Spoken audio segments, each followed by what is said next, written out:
শুভ সকাল বন্ধুরা। কদিন ধরে প্রচণ্ড বৃষ্টির ফলে এই সাইডে যে পাঁচিলটা ছিল সেই পাঁচিলটা পড়ে গিয়েছে। প্রতিবেশীদের একটু ক্ষতিও হয়েছে। ওদের কলটা ভেঙে গিয়েছে, কয়েকটা কলা গাছ ছিল সেগুলো নষ্ট হয়ে গিয়েছে।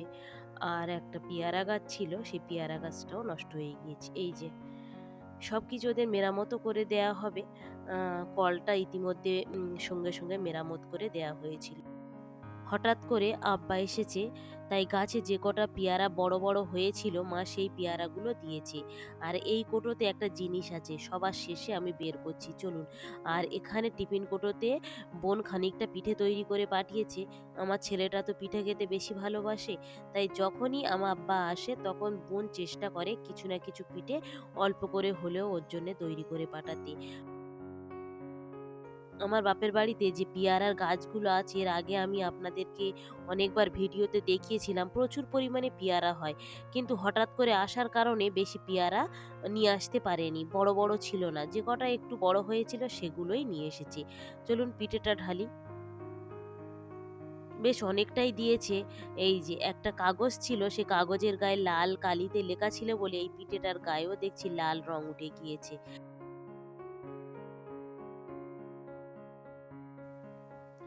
ছেলেটা তো এখন স্কুলে, বাড়িতে এসে যদি শোনে যে ওর নানু ভাই পিঠে নিয়ে এসেছে, আর ভাত খাবে না, সারাক্ষণ নড়ে চড়ে এই পিঠে খেতে শুরু করবে।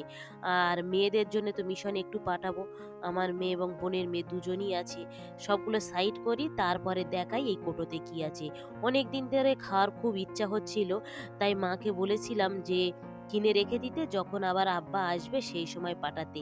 এই যে শুটকি মাছ, এখানে আছে লোটে শুটকি। এটাকে খুব সুন্দর করে রসুন দিয়ে পেঁয়াজ দিয়ে ভুনা করলে আমার খেতে বেশ ভালো লাগে। আর নিয়ে এসেছে এখানে গাং মাছের যে শুকনো অংশটা, মানে কি বলে ওটাকে, গাং চুনো বলে, সেই চুনো মাছ শুটকি আর চিংড়ি।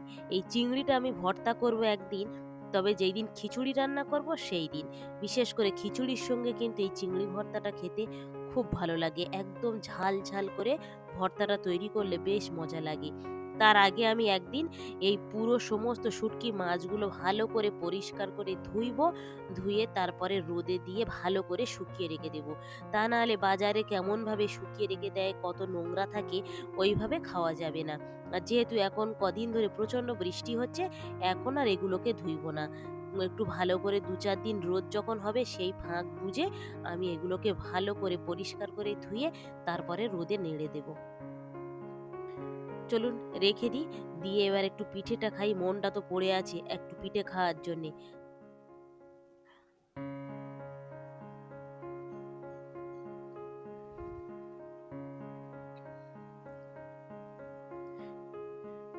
এই যে পুচকেনেটা আম্মা আম্মা করতে করতে উপরে এসেছে।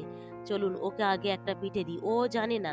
ও যে আব্বা পিঠে নিয়ে এসেছে, খাবার নিয়ে এসেছে, ও কিন্তু জানে না আমি উপরে এসেছি বলে ও উপরে চলে এসেছে।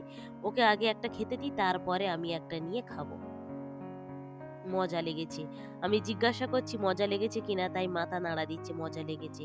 এবার আমি একটা খাই, তারপরে অন্য কাজ আছে সেগুলো করে নেব। আর সন্ধ্যার সময় আকাশটা দেখুন, গোধূলি রঙে একেবারে রঙিন হয়ে গিয়েছে। খুব সুন্দর লাগছিল আকাশের এই দৃশ্যটা। দেখেও কিন্তু মনটা বেশ ভালো হয়ে গিয়েছিল।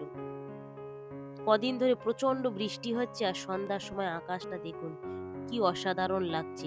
রাতের বেলা রান্না করেছিলাম এখানে একটু ডাল, আর যে ভুঁড়ি কিনে নিয়ে এসেছিল সেই ভুঁড়িটা এখানে রান্না করেছি।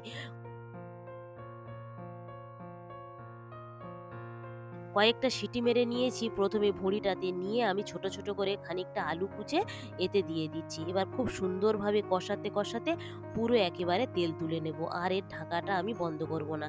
যদি ঢাকা বন্ধ করি তাহলে আলুটা কিন্তু একেবারেই সিদ্ধ হয়ে গলে যাবে।